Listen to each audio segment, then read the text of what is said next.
Hey guys, tonight we step back into a world shaped not by machines or screens, but by hands. Calloused, steady, patient hands. The air smells like river mud and warm straw. You can hear the low hum of frogs waking along the canals and the shuffle of a farmer's sandals passing between rows of barley stalks. Date palms sway above irrigation ditches, casting sleepy shadows over slow-moving water. Somewhere nearby, a goat bleats, complaining probably. And here you are, standing at the edge of the potter's quarter, where earth is not just soil, but story, where dust clings to your ankles like a shy child, and the breeze carries the scent of fired clay. You'll spend the day in a world where silence has texture, where the turning of a wheel speaks louder than kings, and where every jar might carry a prayer, a tax record, or a secret. Of course, you're soft. A city dweller, maybe. The calluses on your hands come from hot mugs of tea, not clay-slick cords or fire-stoked bricks. Let's be honest. You probably wouldn't survive a week here. But that's fine. You're not here to survive. You're here to drift, to feel, to listen. So, before you get comfortable, take a moment to like the video and subscribe, but only if you genuinely enjoy what I do here. And tell me, where in the world are you listening from tonight? What time is it by you? Share it below. I always love seeing your little stars light up the map. Now, dim the lights, maybe turn on a fan for that soft background hum, and let's ease into tonight's journey together. The sun's just brushing over the rooftops, casting long amber blades across the compacted earth. You walk slowly through the narrow paths between low mud brick homes, your feet kicking up tiny clouds of dust. The alleyway bends gently toward the river, and there, tucked behind a woven reed screen, is a small workshop. Smoke curls upward from a squat chimney, and just beyond you hear it. The deep, wet slap of clay on a wheel. You step through the opening, brushing aside a hanging cloth with your fingertips. Inside, the air is warm, close. You breathe it in. It smells like a bread oven, but sharper, tinged with ash and wet stone. There's grit beneath your nails already. A man is seated at a low stool, barefoot, leaning forward. His robe is hitched up to his knees. His hands move in slow arcs, steady and meditative, around a shape rising from the center of a spinning wheel. It's not electric, of course. His feet are working a flywheel below. One calloused heel taps out a slow pulse. Thump, thump, thump. He doesn't look up. Doesn't need to. "You're late," he says. You sit down beside him, cross-legged, your knees brushing warm clay dust. He gestures with his chin toward a hunk of grey sludge resting in a bowl near the wall. "You'll learn best by watching," he murmurs. "Later, we ruin clay together." He presses his thumbs into the base of the vessel, and it flares gently upward, graceful, like a palm tree caught mid-bow. "This wheel," he says softly, "has turned longer than any king has ruled. Maybe longer than kings have existed. There's something ancient about the sound of it. Rhythmic, low, a quiet heartbeat. The gods taught us this," he says, "or maybe a clever farmer did. Historians still argue whether the potter's wheel was first used for making bowls or for shaping bricks." You lean closer. His hands are telling a story you can almost understand. Fingers shaping curves, palms smoothing ridges, nails scraping away excess like an editor trimming words from a poem. "This shape here," he mutters, "for lentils. This one," he gestures to a finished jar drying near the kiln, "for beer. And that little one over there? That's for holding something less honest." His smile is sly. Perfume or poison depends on the buyer. You reach out tentatively, running a finger over the side of a sun-warmed pot. It's still damp, like touching the inside of your own cheek. The potter raises an eyebrow. "Careful," he says. Clay remembers every touch. Outside, a donkey brays. A rooster flaps its wings in a burst of indignation. And still, the wheel turns. The potter lets out a small laugh. "I once made a jar shaped like a fish for a merchant who swore it would bring him luck." He leans in as if sharing a secret. It broke before he even made it home. A breeze filters in through the reed screen, dancing across dust motes suspended in golden light. You catch yourself blinking slowly, lulled by the wheel's hypnotic rhythm, the scrape and hush of his hands. "People think this work is simple," the potter says, "but clay has memory. If you rush it, it sours. If you're proud, it collapses. You must be humble and slow." You think back to your own pace, calendar reminders, deadline bells, the buzz of distant screens. None of that fits here. He wipes his hands on his tunic and hands you a lump of clay. "Your turn," he says. "Start with nothing. Make something that doesn't mind being destroyed." You place the clay on the center of the wheel. It wobbles like a newborn goat. He chuckles. "That's good. All beginnings are ridiculous." Your hands are clumsy. The wheel spins too fast. You press too hard and the shape flattens. "You killed it," he says gently, "but it's still clay. Try again." He helps you center it, his hands guiding yours like a parent teaching a child to dance. Together, you shape a crude little bowl. It lists to one side. It has a dimple like a thumbprint in its belly. You love it more than anything you've ever bought. "Not bad," he says. "Ugly, but honest. That counts for something." He nods at your dirty fingers. Now you wear the river on your hands. And just then, the morning sun catches the glint of the slowly turning wheel. For a heartbeat, it looks like it's spinning not clay, but time itself. The clay has a mind of its own. That's the first thing you learn when shaping it again. The wheel spins, your fingers tremble, and the wet earth laughs in small collapses. The potter watches silently from the corner, sipping something that might be sour barley tea, or possibly just warm river water with ambition. You're not sure. You try again. Press lighter this time.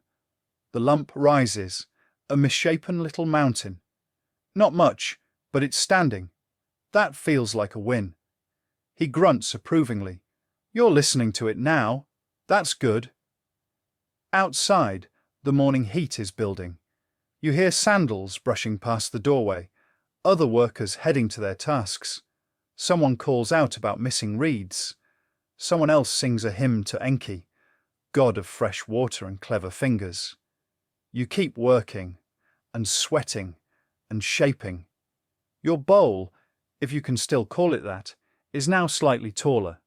The rim wobbles like a drunk nobleman's crown. But there's pride in it. It exists. It didn't before. That counts. "Come," says the potter suddenly. He stands up, joints cracking like old amphora lids. "Let's get more clay. The river's offering us some today." You follow him through narrow alleys that bloom with smell. Smoke, damp earth, someone grilling onions, and far too many goats. You step carefully. The city breathes around you, alive with 1,000 quiet lives.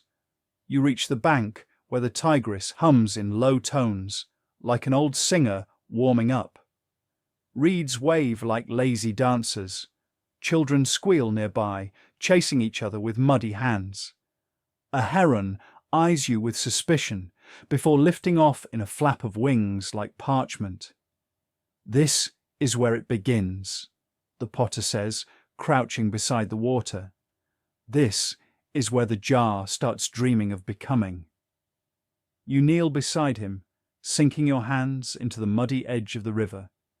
It's cooler than you expect, thicker, like wet bread dough that's been left too long. You scoop a handful and lift it. It stretches between your fingers, then plops back with a satisfied sigh. Good clay this season, the potter says. River hasn't been stingy. He shows you how to sift it, how to knead it. Don't rush. You'll wake the grit too early. Let it settle. Let it hush itself. He tells you how some potters sing to their clay, slow, droning songs meant to match the rhythm of the wheel. Others whisper prayers. And a few, he says with a smirk, swear loudly and constantly. That's a kind of spell too. As you work the clay, he tells you a story. There was once a scribe, he begins, who wanted to marry a potter's daughter. Her hands were always dirty.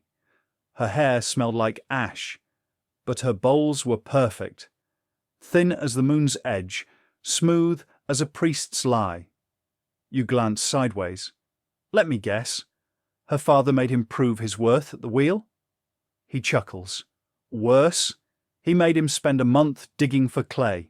Said, if you want a daughter born of earth, you'll start with the earth. And did he do it? Number. But he wrote a beautiful poem about it. It's still in the archives somewhere, carved into tablets. He pauses. Terrible jars, though, all of them cracked in the kiln. A flock of geese honks its way across the river. You pause to watch them, and the potter's face softens. See that? That's what good clay feels like. Balanced, a glide before a flap. You don't fully understand, but the metaphor settles somewhere warm inside your chest. Once you've gathered enough, you both trudge back, your arms full of dripping earth, your tunic streaked in grey. A woman passing by stares at you and your clay-slicked face, then laughs and shakes her head. First-timer, she mutters. Back in the workshop, the potter lays out mats and begins preparing the clay. Now, he says, we add the temper. You blink. The what? Crushed bits of old pots, burned husks, sometimes ground up shells. If you fire raw clay as it is, it explodes. Too soft, too proud, needs memory. You nod. It feels true in a way you can't explain. Even clay needs to remember. You help him sprinkle in the temper, powdery and sharp, like bone dust. He mixes it with long, patient motions, folding the past into the present. This is what most people forget, he says. It's not just about shape. It's about what's inside, what's been there before. He tells you about clay vessels found buried in ancient tombs, sealed with wax, still holding traces of honey or oil. We've opened jars from 2,000 years ago and found fingerprints pressed into the bottom. That stops you. You imagine some forgotten potter, long dead, pressing a thumb into wet clay just as you did hours ago. You wonder what they were thinking. If they were bored, angry, happy, just hungry. Do you ever wonder who made the first pot? You ask. He pauses, then shrugs. Maybe someone tried to scoop water with their hands and got tired of being wet. You both laugh. But there's a story, he continues, his voice lowering, that the first pot was made by a god who loved silence. She made a vessel to hold it, a perfect jar of quiet. And then? It broke, of course. You both fall quiet for a moment, listening to the wind rattle the reed screens. Somewhere, a child is singing a counting song in a high, tuneless voice. The potter nods. Come, let's finish kneading. The wheel's waiting. You place your hands into the clay again, now textured with memory and minerals. It gives slightly, then pushes back. It knows you now. The wheel will turn again soon, and this time you think you might be ready to listen a little closer. The wheel turns, slowly at first, then with a bit more purpose. Your foot finds its rhythm. Press, lift, press again, and the clay in your hands begins to shift. This time, it doesn't resist as much. It knows you. You know it. You aren't trying to win against it anymore. The potter squats beside you, his beard catching a little fleck of drying dust. "Better," he says, watching as your fingers coax the clay into something roughly symmetrical. Still ugly, but better. A little pot begins to form. No handle, no base yet. Just a squat belly with a rim that could hold figs if you're lucky, or regrets if you're not. "Shape is honest," he mutters, approving. "That's rare." You glance toward the shelves near the back of the workshop, lined with dozens of drying pots. Tall, thin ones that once carried beer, bulbous ones for oil, lopsided ones meant only for practice. "Do they all get fired?" you ask. He shakes his head. "Not all. Some are meant to collapse. Some never leave the shade." You run a finger around the rim of your pot. It feels soft, like an earlobe. "Then why make them at all?" He looks at you sideways. You're still thinking like someone who buys things, not someone who makes them. Outside, someone's calling out prices for fish. Another voice offers onions. You hear a dull thud, probably a date basket hitting the ground too hard. The world keeps moving, but here, in the circle of the wheel, time thickens like honey left too long in the sun. The potter stands and walks to a low shelf. He lifts a small, cracked bowl, its surface rippling with faint thumbprints. "My first," he says, placing it in your hands. "It's heavy, imperfect." The rim dips slightly. "Still here, still useful, still ugly." You smile. "So there's hope for mine." He nods. "Always." He returns to his wheel and begins working a larger piece, one of those tall jars with narrow necks that look like they'd be impossible to drink from without spilling on yourself. But they're not meant for drinking. They're for storage, for secrets, for burial maybe. As he works, he talks, more to the clay than to you, but you listen anyway. "There's a pot," he says, "buried in the courtyard of the temple to Inanna, deep down. Found it when they were digging a well. Inside was a figurine of a woman holding a jar, a pot within a pot." He chuckles. Historians still argue what it means. A prayer? A curse? A tribute to good craftsmanship? You look at your own bowl. It's drying now, the top curling slightly as the sun leans through the reed walls. "You know," he says, "some believe the first humans were made from clay. The gods shaped us like jars, poured breath into us like beer. You blink. And then fired us?" He grins. "Probably skipped that part. Explains why we're always cracking." You both laugh. The kind of laugh that sits low in the belly and makes dust dance from the floor. The workshop darkens slightly as a cloud slides across the sun. The wheel slows. The potter sets his jar aside and begins cleaning his hands. "Come, the kiln waits." You follow him out the back, where a low dome of baked clay crouches in the corner like a sleeping animal. The kiln is still warm from yesterday's firing. You feel it before you see it, radiating heat, sharp and dry. Your lungs tighten slightly as you step closer. He opens the hatch. Inside, blackened bricks glow faintly with remembered flame. "We'll fire yours tomorrow," he says, "but today you'll learn how the kiln eats." You gather dried animal dung and chopped palm fronds, piling them beside the fire mouth. He shows you how to layer it, oldest first, then fresh kindling. Too fast, and the jars crack. Too slow, and they warp. You must feed the kiln like a nervous guest, gently. He lights it with a reed torch. The flame catches with a sound like a sigh. You both sit cross-legged nearby, watching the first tendrils of smoke slither skyward. The fire begins to speak in pops and murmurs. You imagine the jars inside listening, bracing themselves. Do you ever hear them? You ask.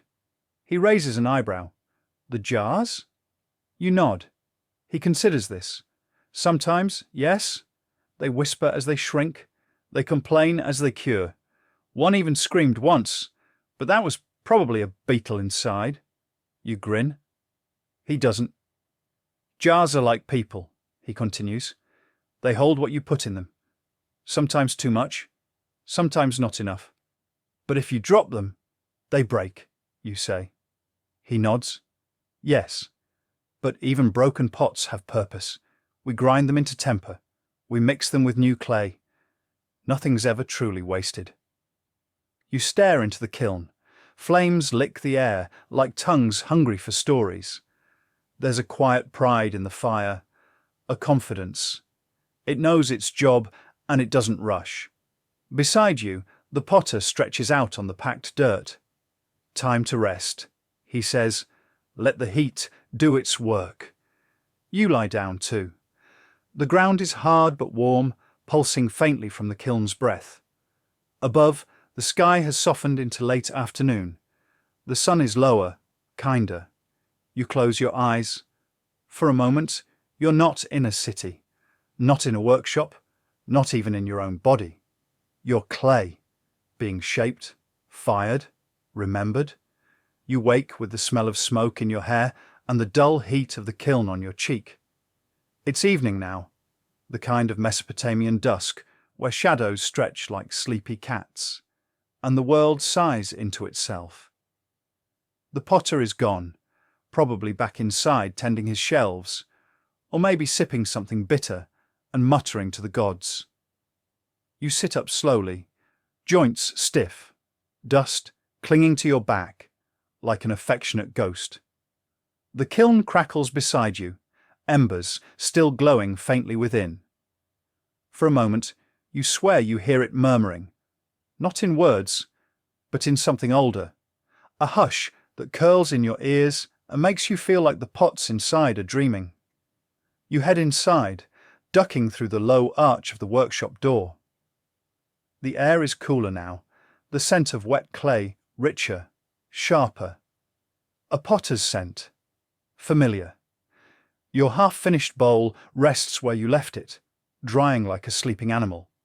Next to it is a new form, one you didn't make.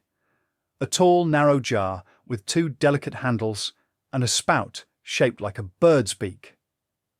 That one's for the priest, the potter says behind you. You jump slightly. How does he always move that quietly? Special ceremony tomorrow, he adds, brushing his hand across the rim with almost parental care. Libation offering. They'll pour sweet date wine into the altar trough. You lean in. Why the bird spout? He grins. They believe the gods like wine poured like rain. That shape makes it fall in a thin stream, like a gentle drizzle. He pauses. Or maybe it just looks nice. Historians still argue if form followed function, or just fashion. You try not to smirk, but it slips through. He picks up a hardened bowl from the shelf, old, chipped, but sturdy, and hands it to you. Water run. Go fill this from the courtyard cistern. Use the side entrance. It's quieter. Less yelling. You obey, stepping out into the deeper twilight. The alleys are quieter now. A dog barks in the distance. The market's packed up, but a few vendors still mutter to themselves, counting coins or scraps of inventory. You walk past shuttered homes, past reed-mat doors, and low oil lamps flickering inside. The cistern is cool, lined with fired brick and ringed by tall walls. You lower the bowl gently, watching as ripples distort the moon's reflection. The water smells faintly of lime and stone. You wonder how many pots it's filled, how many hands have dipped into it. On your way back, you pass a woman chanting softly under her breath. She's kneeling by a shrine built into the wall, little more than a brick alcove with a small clay figure inside. She presses a fig to its lips and whispers something about fertility or forgiveness. Maybe both. The gods of clay, you think, must be exhausted. Back at the workshop, the potter has lit a small oil lamp. The flame casts us golden rings along the curved walls, like halos stuck in orbit. You set the water down. Good, he says. Time to coat your bowl. You blink. Coat it? Slip, he explains. Watery clay makes the surface smoother, seals the pores, gives it that soft sheen. He lifts a small pot filled with the greyish mixture and offers a brush made from bundled reed strands. You apply it carefully, brushing in slow circles. The bowl seems to sigh under the touch, growing darker, more solid, more like a finished thing. You ever heard the story of the pot that spoke? The potter asks suddenly. You raise an eyebrow. Do I want to? He ignores that. It's a tablet from cracked and half missing. Mentions a jar that warned its maker not to fire it. Said it wasn't ready. Said it still carried a sadness that might leak out. You pause your brushing. What happened? You ask. He shrugs. The potter fired it anyway, and when it cooled, it was empty, lighter than air. No one knows what was supposed to be inside. You finish the last stroke in silence. You both sit for a moment. Outside, a donkey brays like it's auditioning for a role it's clearly not suited for. You both ignore it. I knew a potter once, he says quietly, who never signed his jars. Not with symbols, not with names. Said, the clay remembers who shaped it. That's enough. You glance down at your bowl. It's drying now, slip drying into a ghostly sheen. Will it hold anything? He nods. It'll hold whatever you trust it with. That night, the workshop is your bedroom. You lie down near the shelves, wrapped in a borrowed reed mat, the scent of clay and ash clinging to your clothes like a blessing, or a curse, depending on how tomorrow's firing goes. The potter snores softly nearby, muttering something about shoulders and rain. You stare at the ceiling. A beetle crawls slowly across a beam. You watch it, mind drifting. Tomorrow, your bowl enters the kiln. Tomorrow, it becomes something final. Or it cracks. Or it survives. There's peace in that not knowing. As your eyes close, you imagine a god, one of those lesser ones, not the stormy loud ones, leaning over your little jar, humming softly, maybe even proud. You wake to the smell of smoke and something sharper, an edge in the air, like the moment before a summer storm. The potter is already up, his feet bare and coated in dust, stoking the kiln with long, careful pushes of dried dung and splintered reeds. Today's the day, he says without turning. You'll either become a maker or a cautionary tale. You stretch under the weight of sleep, the reed mat creaking beneath you. Your back aches slightly, but your hands are eager. The bowl waits nearby, slip now hardened to a dull sheen, its form surprisingly graceful in the morning light. You pick it up carefully. It's lighter than you remember, lighter than a truth half told. The potter leads you outside to the kiln. The air ripples with heat. Inside the dome, yesterday's embers have burned down into a soft red glow, like sleeping eyes that haven't quite closed. He gestures. Place it in the chamber, carefully. Don't touch the sides, and don't whisper any regrets near it. Clay hears everything. You slide the bowl in, settling it near the others. Some are tall, narrow-necked amphorae. Others are fat and stubby, like lazy birds. Yours feels small among them, but not out of place. The potter closes the hatch and seals the edges with wet clay. Now we wait, he says, and feed the fire. The waiting is slow, measured. You take turns adding fuel, always a little, always gently. The fire must rise like a well-told story, not a shouted argument. Hours pass. The heat grows thick, humming against your skin like a second heartbeat. You retreat under the awning, sipping water from a cracked jar and watching the shimmer of the kiln's dome. The potter begins humming, a low, tuneless melody that loops and curls like smoke. You join in quietly, not sure of the rhythm, but certain it doesn't matter. You know, he says after a while, some tablets say the gods first gave us pottery so we wouldn't forget. Forget what? He grins. How to wait. You nod. Makes sense. Nothing teaches patience like hoping a bowl doesn't explode. He points to a basket of shards in the corner. Those are the ones that didn't make it. Doesn't mean they're useless. We grind them down, mix them back in. That's temper. It strengthens the next batch. You pick up a piece, pinkish red, its edge curved and clean.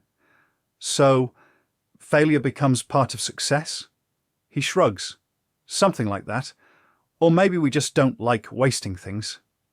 Later, as the sun leans westward, the kiln reaches its peak. The air trembles. Inside, your bowl is no longer clay. Not quite yet a vessel, but close. Almost. The fire is working, speaking its language of change. The potter leans in, listening. Hear that? You strain your ears. Beneath the crackling and occasional hiss, there's a faint pop, like bubbles breaking under the surface of a dream. They're settling, he says. The jars, choosing who they want to be. You glance at him. They choose? He nods very seriously. Of course. We shape them, but they decide what they'll hold. A child runs past in the alley, laughing wildly, chased by a dog with more excitement than sense. You smile, then turn back to the kiln. Do you remember your first perfect jar? You ask. The potter is quiet for a moment. There's no such thing, he says eventually. Perfection's a rumour, a lie we tell to keep working. You laugh. He doesn't. You think I'm joking, he says. But even the temple jars crack. Even the king's wine pots wobble if you look too closely. He leans back against the wall. But sometimes, just sometimes, one comes out with a kind of grace, as if the clay forgave your hands. You sit with that. As evening deepens, you both begin sealing the kiln. The fire must smother slowly, trapping the heat inside to bake the pieces overnight. This part feels delicate, almost sacred, the closing of a story. You coat the edges with more clay, packing it tight. The hatch becomes a solid wall again. The heat stays in. The jars whisper in their sleep. Back inside, the workshop is dim, lit only by a single oil lamp. You share a bowl of lentils and flatbread. The potter tears the bread in half and dips it without ceremony. No prayer, no thanks to the gods, just hunger and silence. I used to name them, he says suddenly. Each pot gave them little titles. The tall fool, the lazy river, bird with one leg. He grins. Stopped when I started running out of words. You sip the water. It tastes like clay and sun. What would you name mine? He thinks. Not yet. Let's see if it survives the night. You both chuckle. But in your chest, there's a thrum. Hope, maybe. Or fear. The potter rises. Get some rest. Tomorrow, we meet your first real jar. You lie down again near the shelves, the same reed mat creaking beneath you. The workshop breathes around you. Warm walls, soft lamplight, the scent of old clay and new chances. Outside, the kiln pulses faintly in the darkness. You close your eyes, and you dream, not of gods or wars or kings, but of hands shaping soil into story, of bowls that speak, of jars that choose, and of a fire that listens. The kiln cools slowly, like a sigh stretched over dawn. You wake before the potter this time, the reed mat kicked halfway across the floor, and your hair smelling faintly of ash and lentils. Outside, the sky blushes with the first light, casting long blue shadows across the courtyard. You creep out, bare feet brushing the sand. The kiln squats like a tired animal, its surface no longer glowing, but warm, alive in a quieter way. Steam curls softly from the seams in the clay door. Somewhere inside, your bowl sleeps, either perfect or shattered, or something in between. The potter joins you soon after, chewing a date and squinting at the kiln like it owes him money. "We open it at noon," he says. "Anything earlier, the pieces might still be brittle. You rush the fire, it breaks your heart." You nod, resigned. More waiting. Mesopotamia should have been called the land between delays. Back in the workshop, you spend the morning sanding a dried jug neck, while he organizes shelves with his usual chaotic method, by memory, by instinct, or possibly by sheer stubbornness. At one point, he knocks over a jar, catches it mid-fall, and smirks like it was all part of the plan. "Did I ever tell you about the clay tax?" he asks suddenly. You glance up. "There's a tax on clay?" "Not officially," he says, "but back in Hammurabi's day, every potter had to provide jars for the temple, free of charge. Said it was their duty to the gods. One missed delivery, and you'd get fined or flogged." You raise an eyebrow. Seems harsh for some flower pots. "Temple didn't need flowers," he replies. "They needed beer vats." You blink. "Of course. Mesopotamia?" He grins. "The oldest known recipe for beer, written in cuneiform, on a clay tablet. Poetic, right?" You nod slowly, the image of a tipsy scribe chiseling brewing instructions now forever burned into your brain. As the sun climbs, so does your anticipation. You pace the courtyard. You dust the shelves unnecessarily. You recite the names of river reeds under your breath like a spell. Finally, the potter straightens and says, "Let's see who made it." Together, you approach the kiln. The outer seal cracks easily under the pressure of a reed chisel, dry clay flaking off like old skin.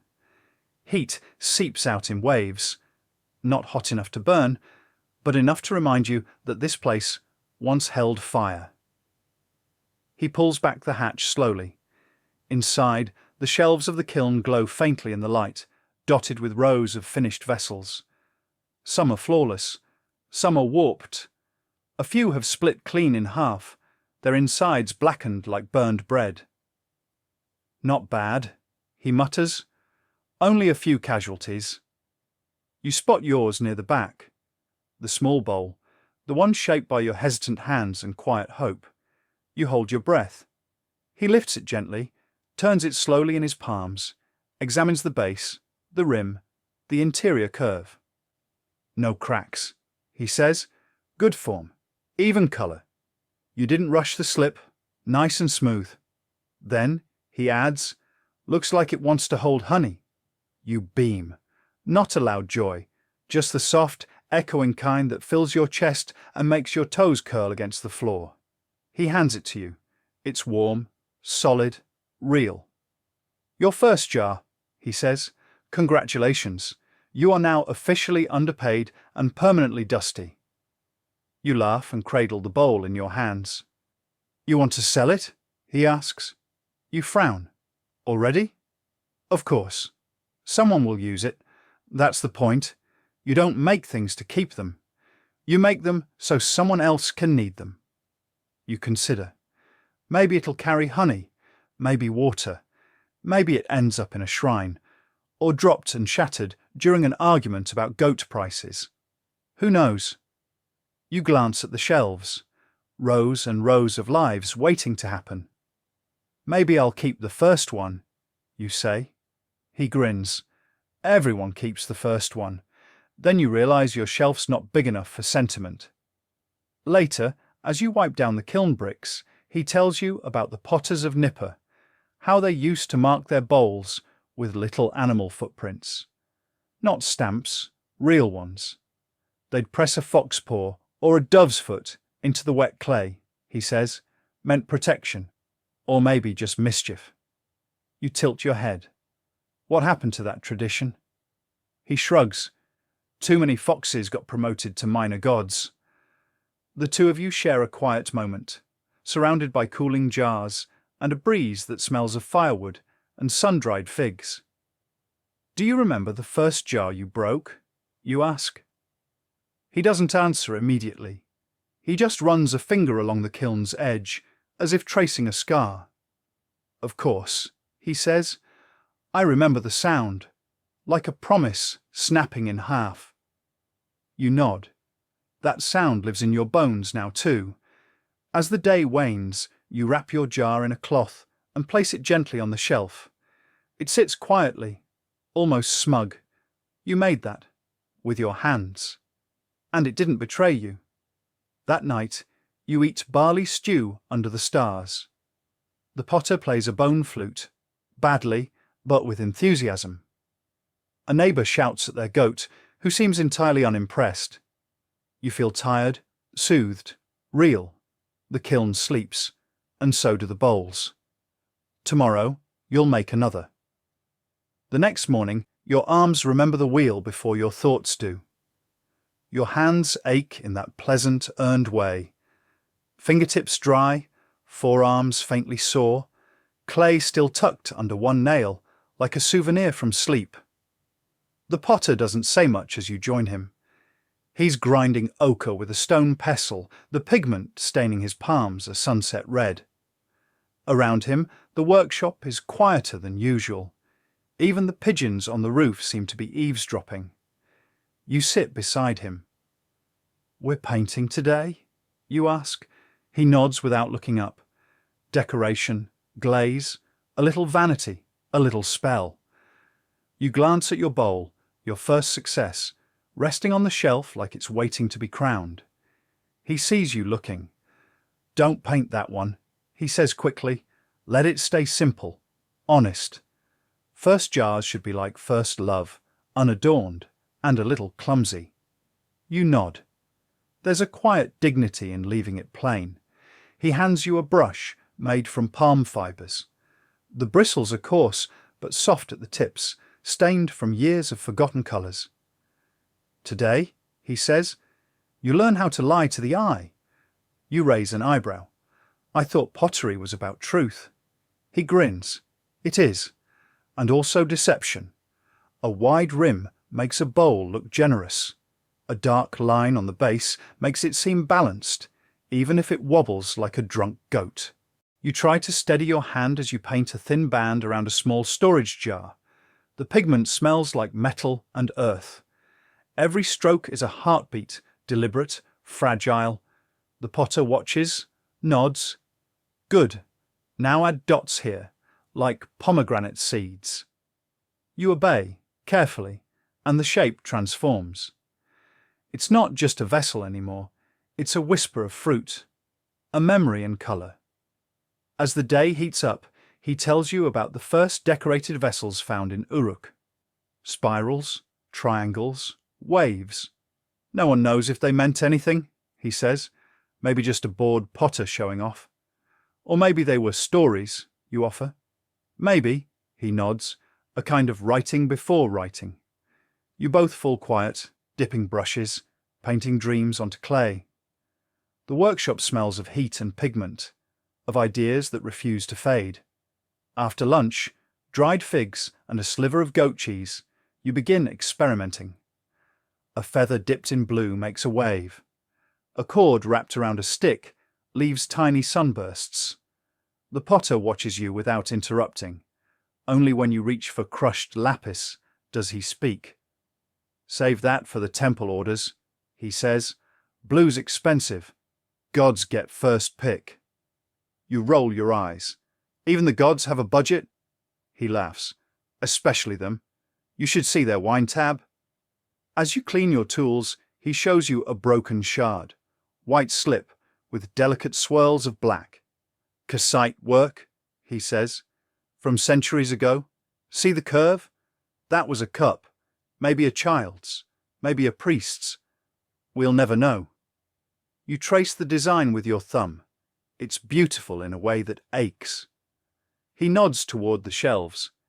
Everything we make ends up as a shard someday. That's not sad, it's honest. Clay remembers being dirt. It never forgets. The sun begins to set, golden light pooling across the workshop floor. The painted jars catch the glow, their designs flickering like candlelight. Tomorrow, he says, we try something harder. Like what? He smiles. A two-handled water jar. You frown. That's not harder, just more handles.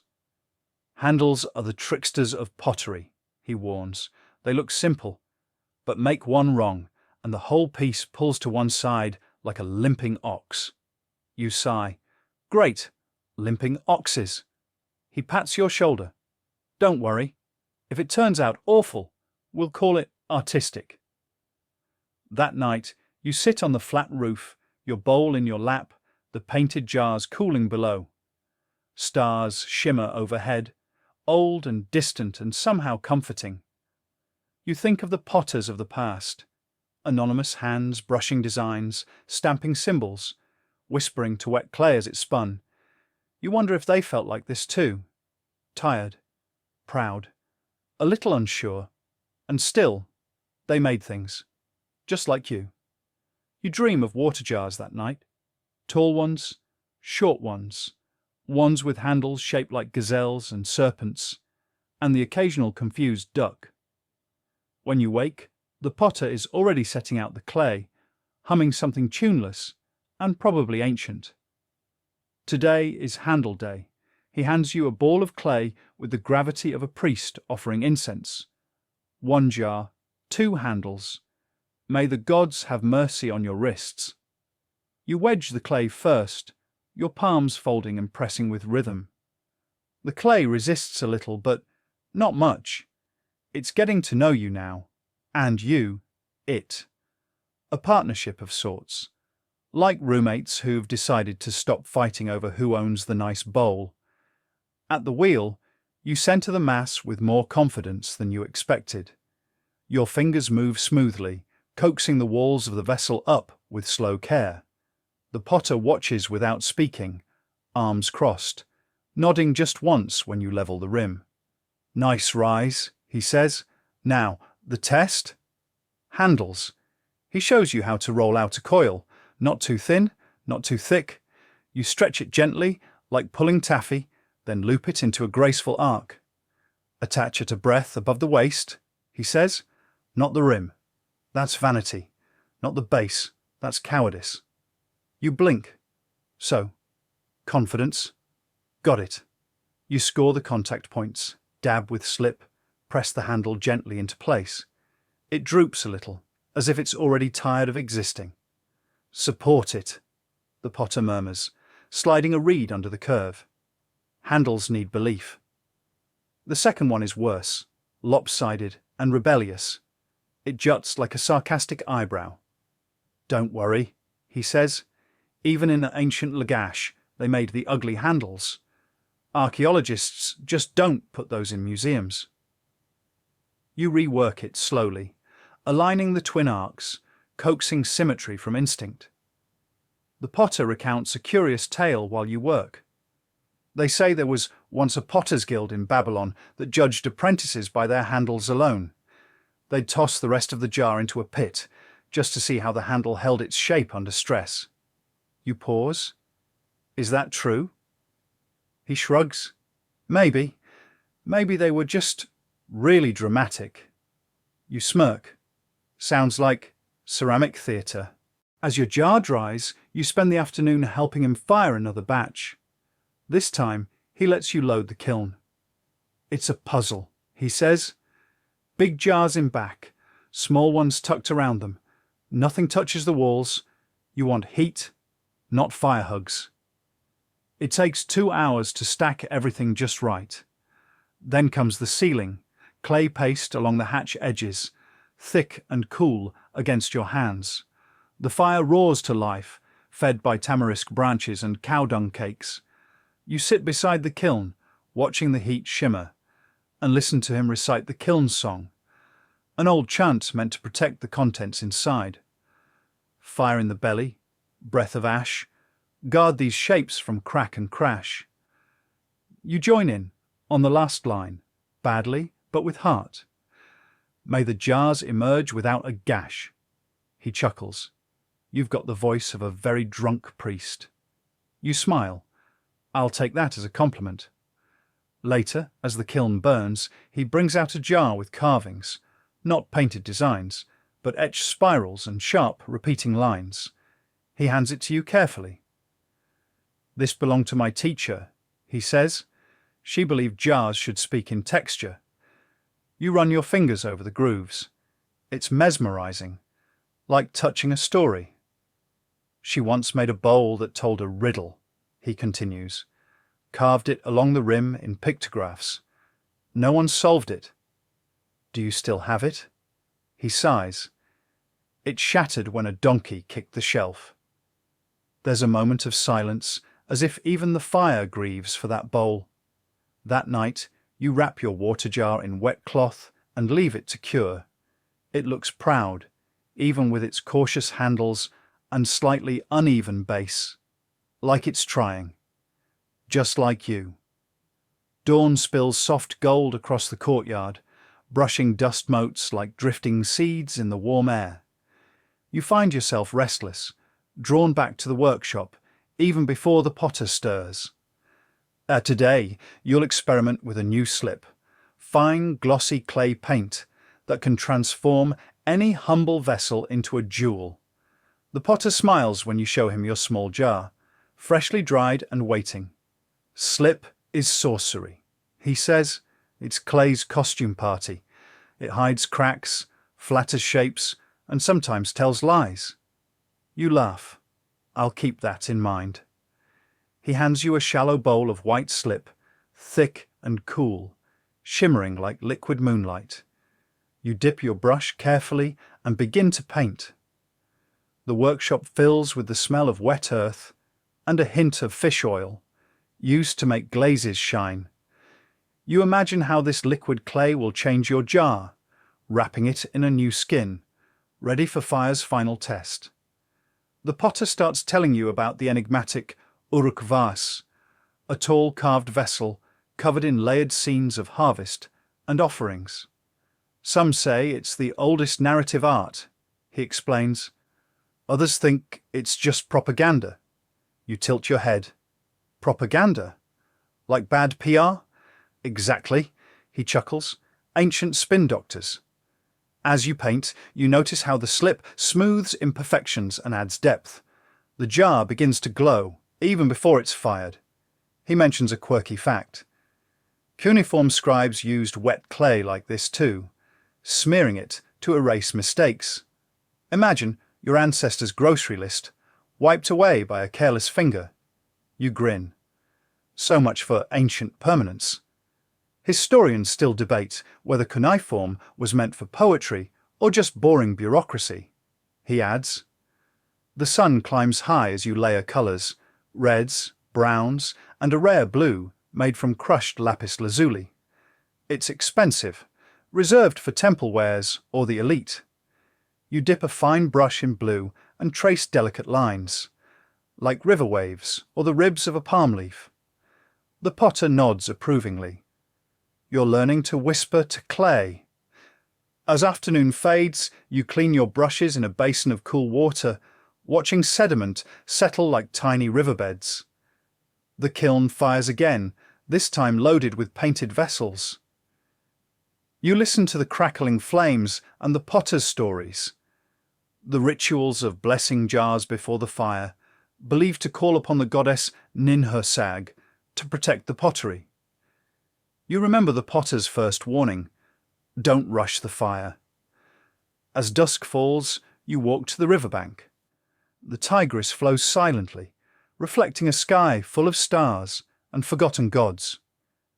You imagine ancient potters beside you, their hands muddy, their hearts full of hope. Your jar waits back in the kiln, soon to be transformed. And so do you. The morning light finds you back in the workshop, eager and curious. Today is the day to learn how to make a pumice wash, a gritty surface treatment that roughens the jar's skin, giving it a textured, tactile finish. The potter explains it's like giving your vessel a little ancient armor, a protective shell that can withstand daily use. You scoop up the pumice, tiny volcanic stones ground into a fine powder, and mix it with water into a thick paste. The texture is rough between your fingers, like sand slipping through an hourglass. As you brush the pumice wash onto the jar's surface, it feels oddly satisfying, a bit like giving a cat a gentle scratch behind the ears. The potter shares a curious tidbit. In some parts of Mesopotamia, they'd add crushed shells or tiny bits of straw into the clay itself. Little secrets to strengthen the vessel. Makes you wonder if potters were the original alchemists. You pause, imagining that alchemical magic. Clay turning to stone under the fire's kiss, imbued with the whispers of the earth itself. It's an art that's as much mystery as craft. You recall a story the potter told you earlier about how jars were often buried with the dead, to carry provisions into the afterlife, or perhaps to hold the spirits themselves. Historians still argue, the potter had said, whether those jars were practical or symbolic. You smooth the pumice wash carefully, running your hand over the roughened surface. It feels alive, like the skin of an ancient beast ready to tell its tale. Later, as the kiln blazes, you watch the heat ripple through the air, a shimmering veil between worlds. The potter murmurs the old kiln chant again, his voice a soothing hum. You realize this ritual has survived centuries, a bridge between the living and the made. By evening, the pumice-coated jars come out, their surfaces glowing with a muted strength. You touch the rough finish and feel a connection to countless hands that shaped, painted, and fired their stories in clay. Outside, the river's gentle murmur lulls the day into quiet rest. You imagine the potters of old, their lives spinning like the wheel. A cycle of creation, patience, and renewal. And in this moment, you feel the song of the potter's wheel hum inside you, steady and true. Morning light filters gently through the open courtyard as you arrive at the workshop, your excitement bubbling quietly beneath your calm exterior. Today, you will tackle a new technique the potter calls the pumice wash, a surface treatment that transforms the smooth clay into something tactile, almost alive with texture. This roughened finish isn't just decorative, it's functional, protecting the jar from wear and adding character like the wrinkles on an old storyteller's face. The potter shows you the pumice, a coarse volcanic rock that, once ground, becomes a gritty powder. You watch as he mixes it with water to create a thick, creamy paste. It's oddly comforting, the way the gritty mixture clings to your fingers, gritty but yielding like wet sand on the riverbank. As you brush it over your jar, the paste leaves a textured skin that feels like the surface of a weathered stone. Your fingertips explore the uneven ridges and dips, delighted by the new personality your jar acquires. Pumice wash gives your vessel a kind of armor, the potter says, eyes twinkling, protects it from the scrapes and knocks of daily life, and adds a bit of mystery too. You nod, imagining a jar that's been through seasons, carrying water for thirsty children, grain for hungry families, and maybe even secrets for the night. The potter leans in and whispers, "Some potters mix crushed shells or tiny bits of straw into their clay. Little alchemical secrets. A bit of magic to make the vessel stronger." He smiles knowingly, as if sharing an ancient conspiracy. You consider this, fascinated by the blend of art, craft, and what might as well be sorcery. The alchemists of Mesopotamia may have been scribes and priests, but the potters, with their hands deep in earth and water, were the quiet magicians of daily life. As you continue applying the pumice wash, your mind drifts to stories the potter shared about jars buried with the dead. To carry provisions into the afterlife, he said, or maybe to hold the spirits themselves. You remember his words, said almost as an aside. Historians still argue whether these jars were practical or symbolic. Your hand slows, fingers tracing the textured surface as you imagine an ancient burial site. Rows of clay vessels resting in the dust, their pumice-coated skins shielding memories long buried. Each jar, a silent witness to lives now vanished, yet speaking through their enduring form. Later, as the kiln is stoked to life, you watch the fire dance, a living creature breathing heat and light. The potter's voice rises in the kiln chant, a soft, steady hum that seems to weave a protective spell over the fragile vessels inside. The words, ancient and rhythmic, resonate deep in your chest. Fire in the belly, breath of ash, guard these shapes from crack and crash. The song feels like a bridge across time, connecting you to generations of potters who waited anxiously for their creations to emerge from the flames intact. When the kiln doors finally open, you reach inside to pull out the newly fired jars. The pumice wash has fused with the clay, creating a matte, resilient surface that invites touch. Running your fingers over the roughened texture, you feel a deep connection to countless hands that shaped and fired before you. The potter gestures toward the jars, a satisfied grin lighting up his face. See? They wear their stories proudly. Outside, the Tigris flows quietly, its surface reflecting the first stars of evening. The air cools, scented faintly of date palms and baked earth. You sit on the roof, the new jars beside you, their rough skins catching the moonlight.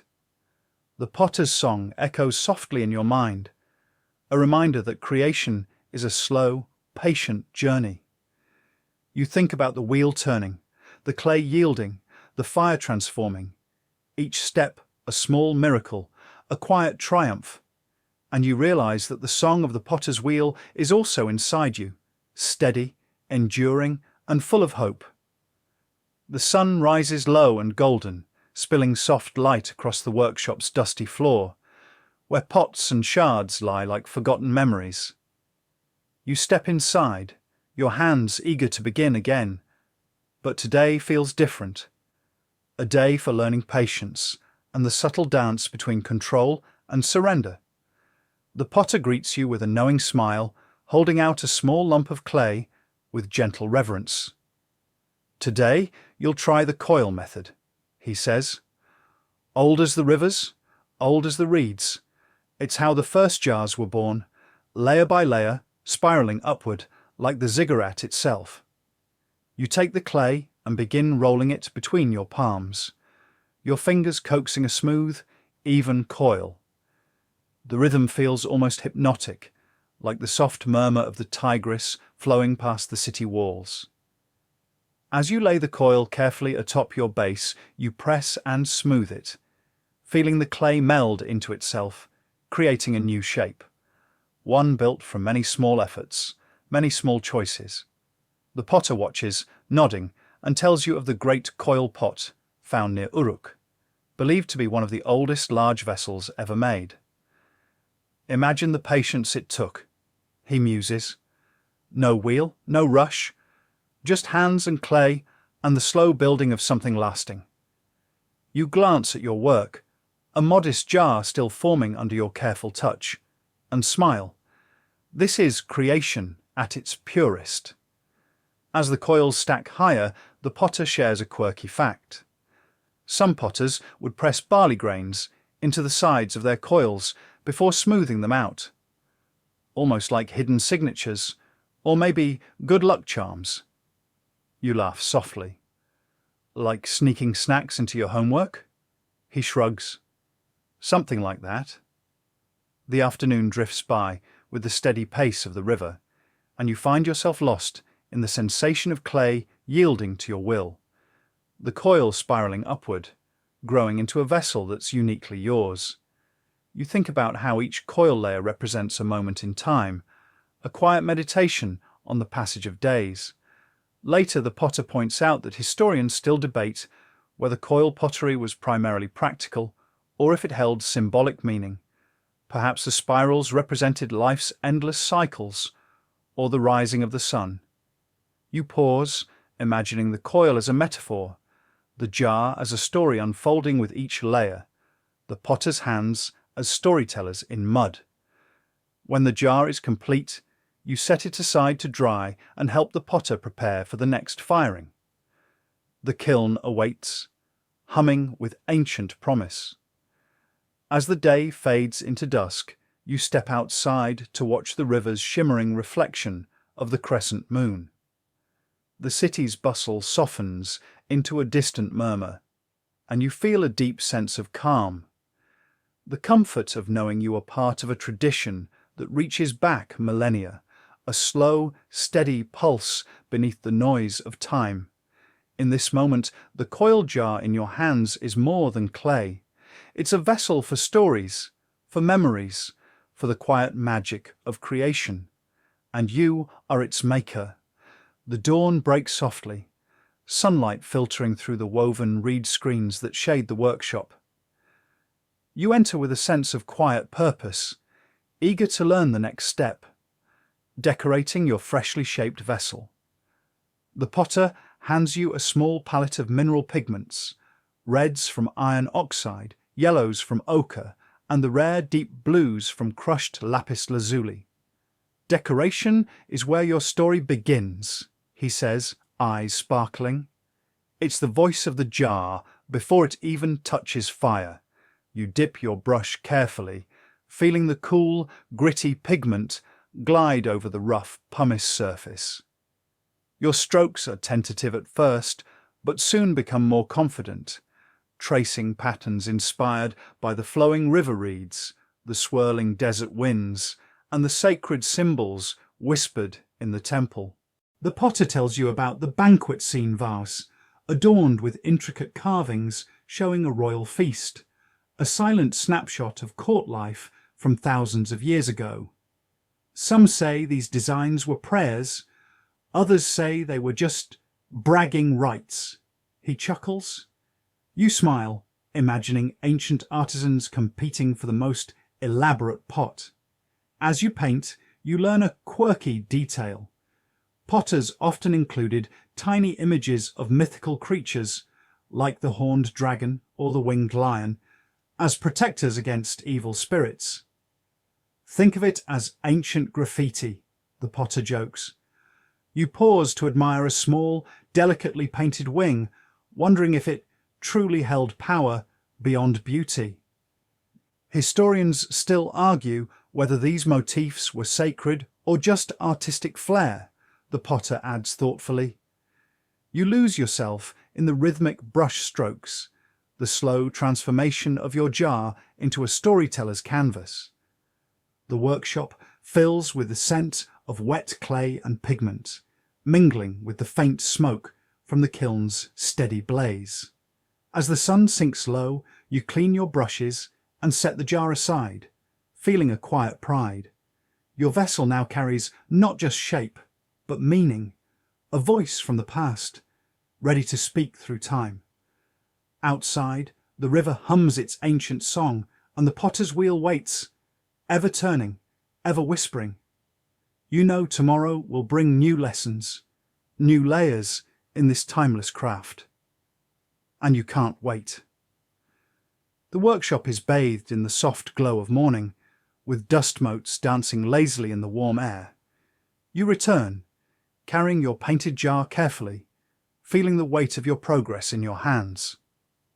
Today is about the firing, the moment when clay meets fire and transforms forever. The potter leads you to the kiln, an ancient structure built of mud bricks and earth, its walls blackened by centuries of flame. You watch as he opens the kiln door, releasing a burst of heat and the sharp scent of burning wood mixed with earthy clay.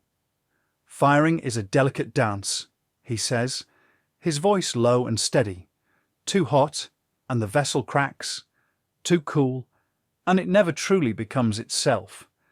You help prepare the kiln, arranging the pots and jars inside with care. The potter explains that the firing could last many hours, the temperature rising slowly to about 1000 degrees Celsius, hot enough to vitrify the clay and set the pigments. As the fire grows, you notice the subtle changes. The colours deepening, the clay hardening, the smoky haze curling around the kiln like a protective cloak. The potter shares a curious detail. Sometimes, ash from the fire settles on the pottery, creating unique patterns no artist can replicate. Nature's signature. You watch the flames flicker, hypnotized by their ever-changing shapes. It's a reminder that despite all the skill and care, the final outcome is always a partnership between human and element. You remember an earlier story about the ancient Mesopotamian potters who would offer prayers to Ninkasi, the goddess of brewing and fermentation, to bless their kilns. Some say these rituals were real, others think they were just tradition passed down like recipes. The potter says, "You smile, thinking about how fire, clay, and faith are all intertwined in this ancient craft. As the day turns to night, the kiln slowly cools, and the potter opens the door again. You carefully lift your jar out, feeling its new, smooth strength. A vessel born from earth, water, and fire. The potter claps you on the back. Well done, you've given this jar life. You nod, feeling a quiet joy swell within you. This jar is more than just a container. It's a piece of history, a connection to thousands of years of hands shaping stories from clay. Outside, the stars twinkle over the quiet river, and you feel ready for whatever the next day brings. Because in this workshop, time moves slow, steady, and full of wonder.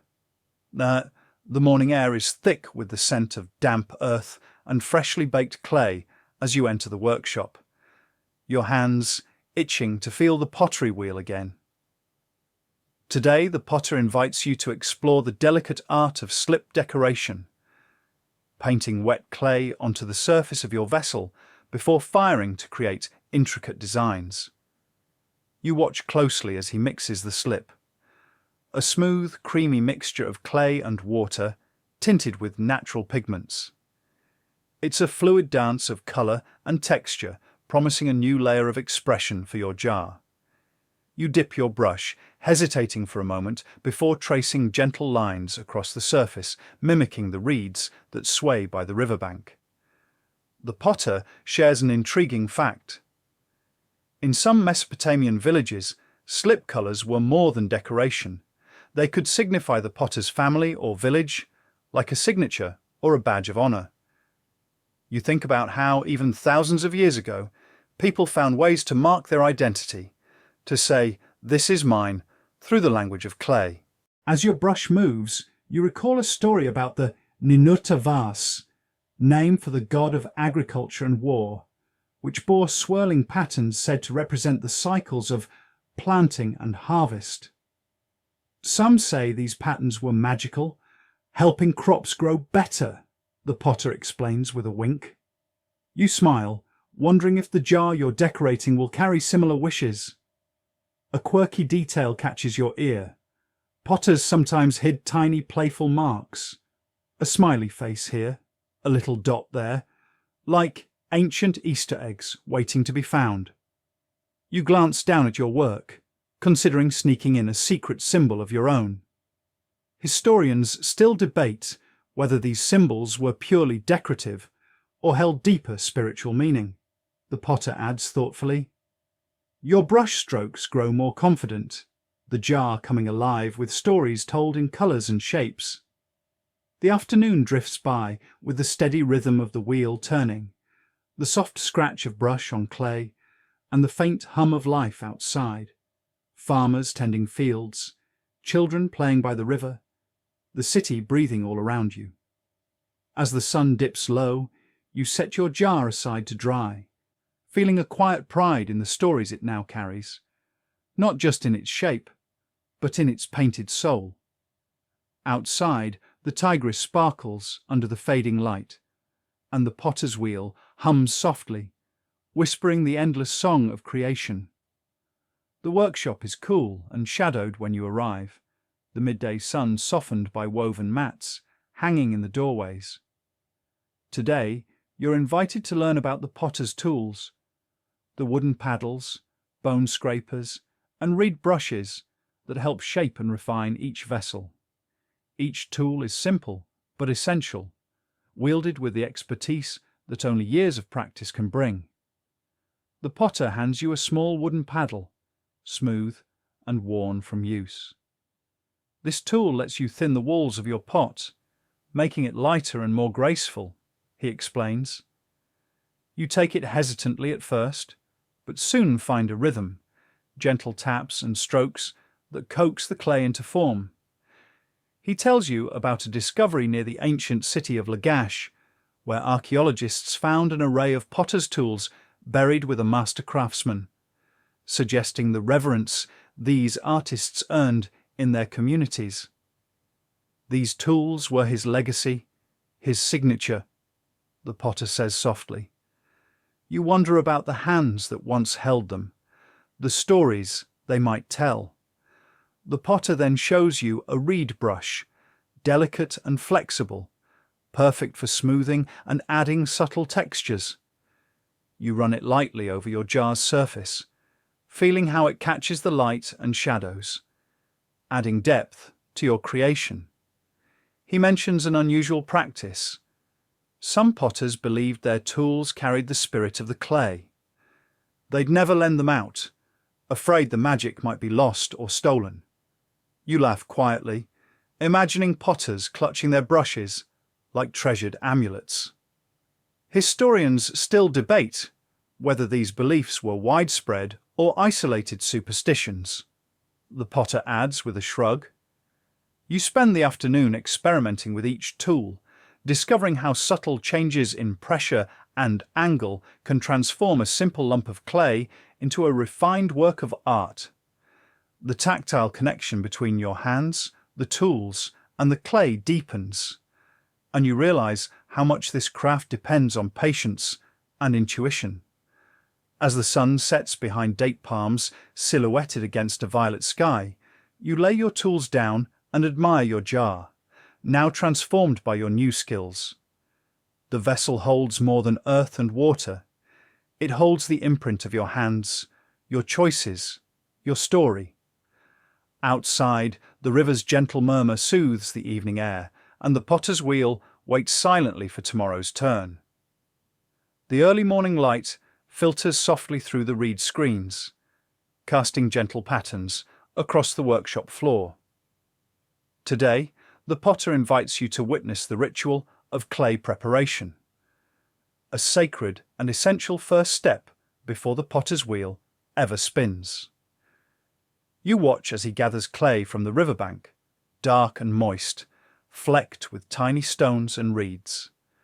With practiced hands, he kneads and wedges the clay, working out air bubbles and impurities. It's a slow, rhythmic process, almost meditative, transforming raw earth into smooth, workable material. The potter explains that this preparation was critical.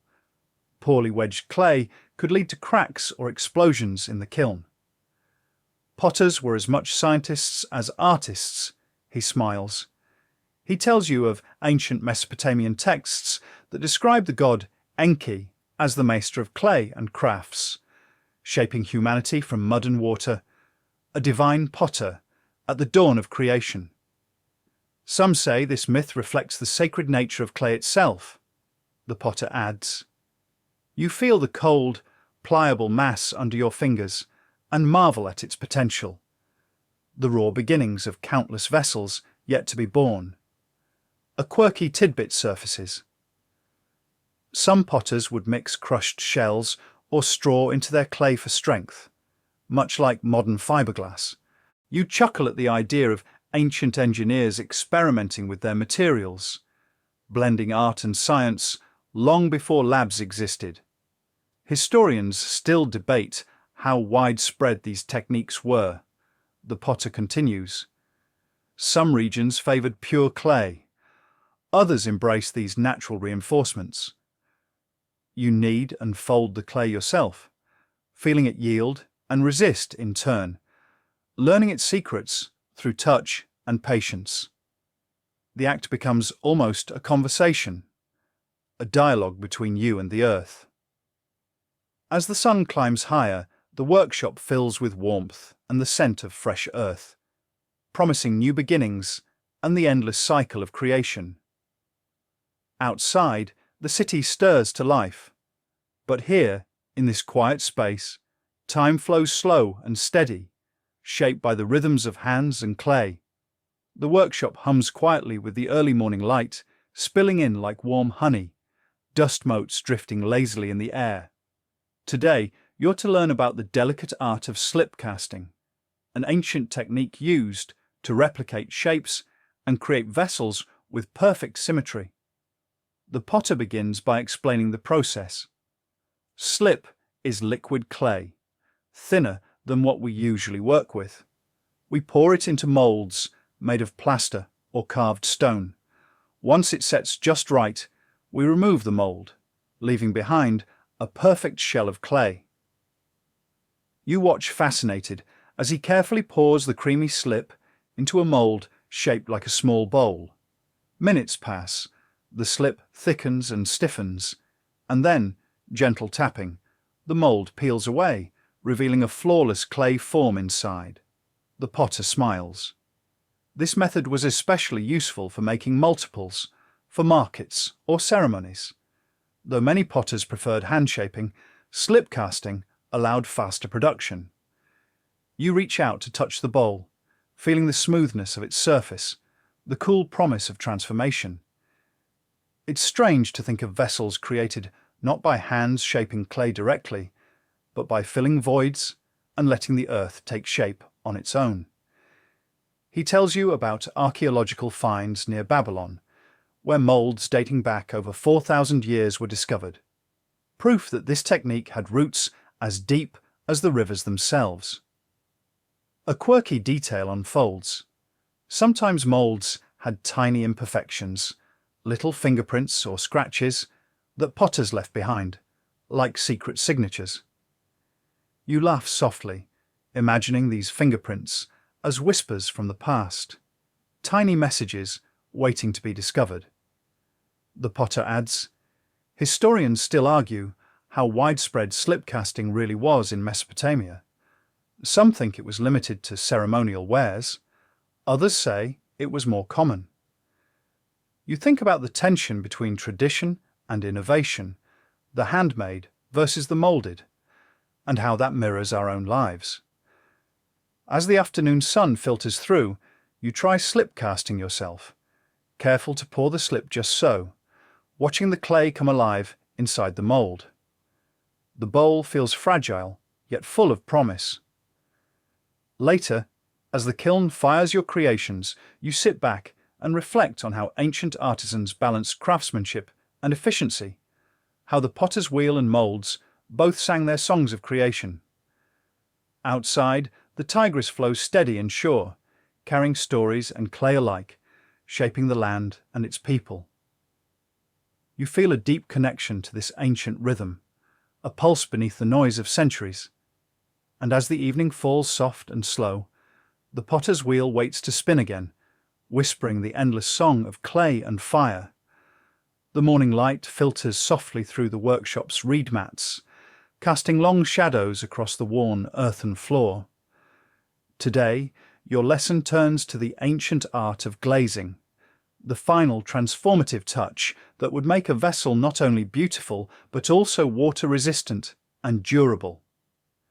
The potter begins by showing you his small collection of natural materials, powdered minerals, ashes from date palm wood, and crushed minerals harvested from nearby hills.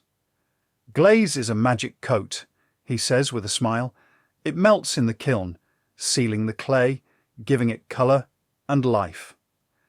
You watch closely as he carefully mixes a simple glaze recipe, a combination of silica, fluxes, and metallic oxides that will produce a soft green sheen once fired.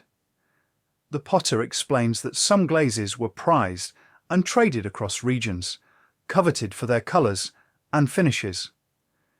In some tombs, they found vessels with shining glazes that looked almost like jewels. He whispers.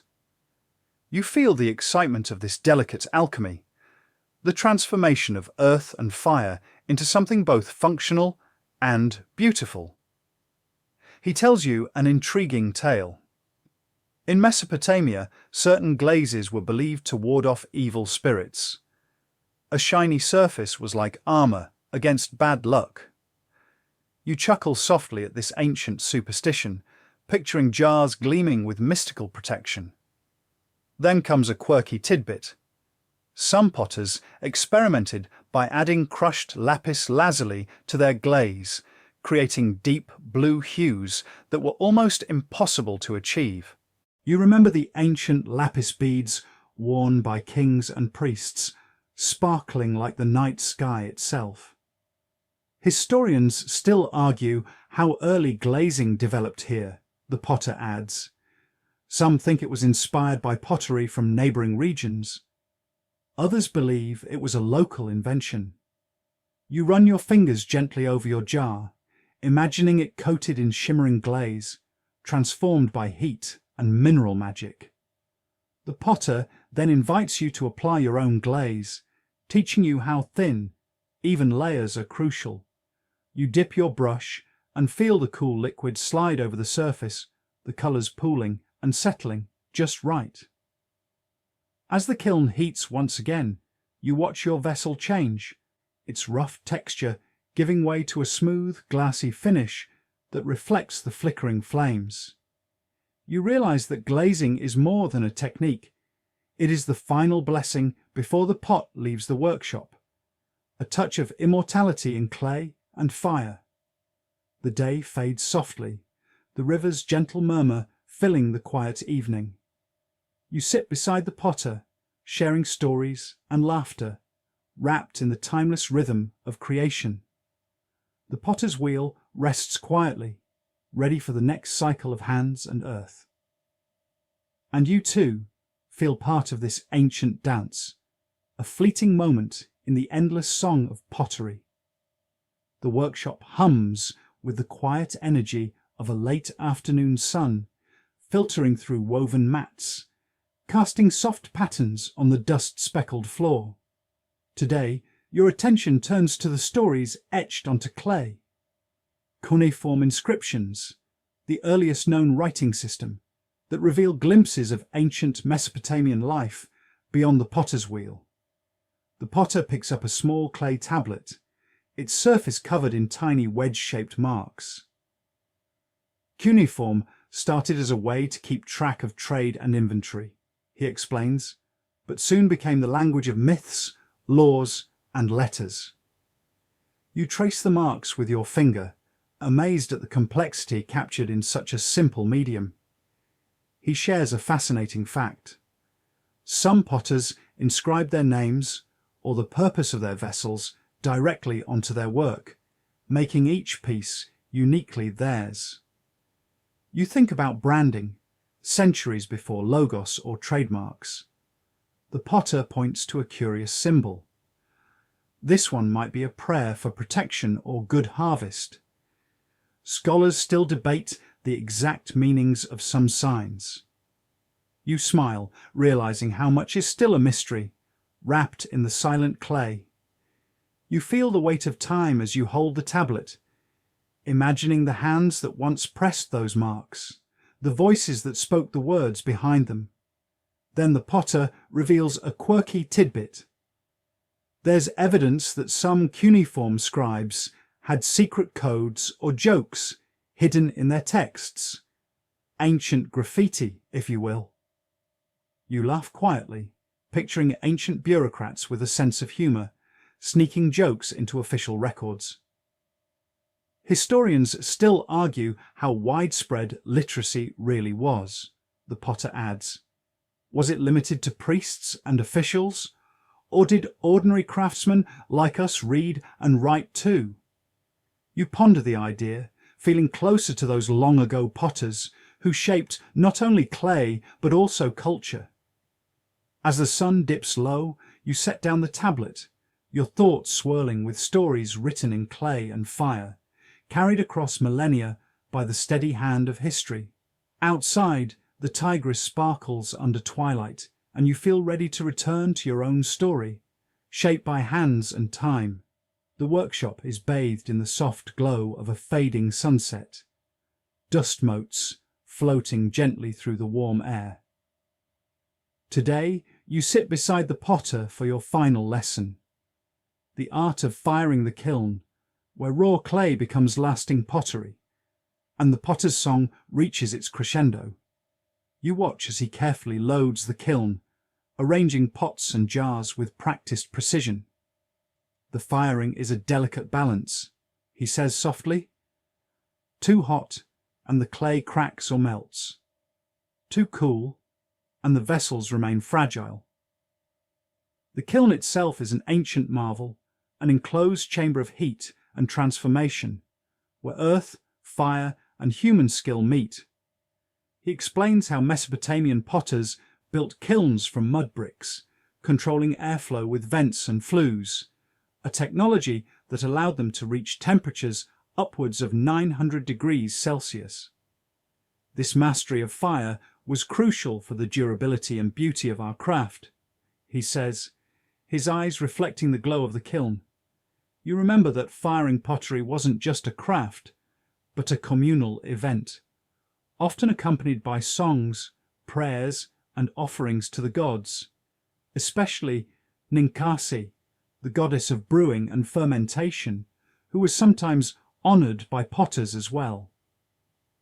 A quirky fact comes to mind. Some ancient potters would toss small figurines or tokens into the kiln to bless the firing and protect their work. You imagine little clay guardians watching over your jar as it bakes. Historians still debate whether some firing rituals were purely practical or held deeper spiritual significance. The potter reflects. You nod, sensing the blend of art, science, and mysticism that shaped this tradition. The kiln begins to roar softly, its interior glowing like a miniature sun. The potter tells you to listen closely to the sounds, the crackle of wood, the hiss of steam, the subtle shifts in heat. It's a song of transformation, echoing across millennia. You close your eyes, feeling the warmth seep through the workshop walls, imagining the countless potters who have stood here, hands stained with clay, eyes fixed on the flickering flames. As night falls, the kiln cools slowly, and the potter carefully unloads the hardened vessels, their surfaces gleaming with the sheen of earth transformed by fire. Your jar, once soft and pliable, is now strong and enduring, ready to hold water, grain, or the stories of those who will use it. You feel a quiet pride swelling in your chest, not just for the jar, but for the journey, the centuries of knowledge, the rituals, the hands that shape this craft. The potter's wheel rests, the clay silent but alive in its new form, whispering tales of earth and flame. You rise, stepping outside into the cool night air, the stars twinkling above the river, as timeless as the craft you've just joined. And in that moment, you are both witness and creator, a keeper of an ancient song. Now, as the day's journey in the potter's workshop comes to a gentle close, you can feel the calm settling in, soft and steady, like the slow turning of the wheel. The earthy scent of clay lingers in the air, a warm reminder of the hands that shaped not just vessels, but a timeless connection to the past. You've travelled through rhythms of creation, from the muddy banks of the Tigris to the glowing heart of the kiln, carrying with you stories whispered through generations. Remember the feel of the cool slip against your fingers, the delicate brush strokes of painted designs, the quiet crackle of flames as the kiln sings its fiery song. These moments hold the essence of a world where art and life were one, where every jar, bowl, and cup was a small miracle of earth and fire, patience and care. Now, as you settle deeper into your night, let your mind drift with the river's slow flow, the gentle hum of ancient hands crafting beauty from the earth beneath your feet. The potter's song is not just about shaping clay, it's about shaping time itself, capturing fleeting moments and making them last.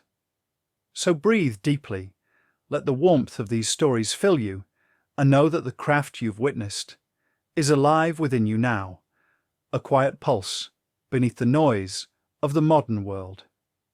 End of video. Sweet dreams.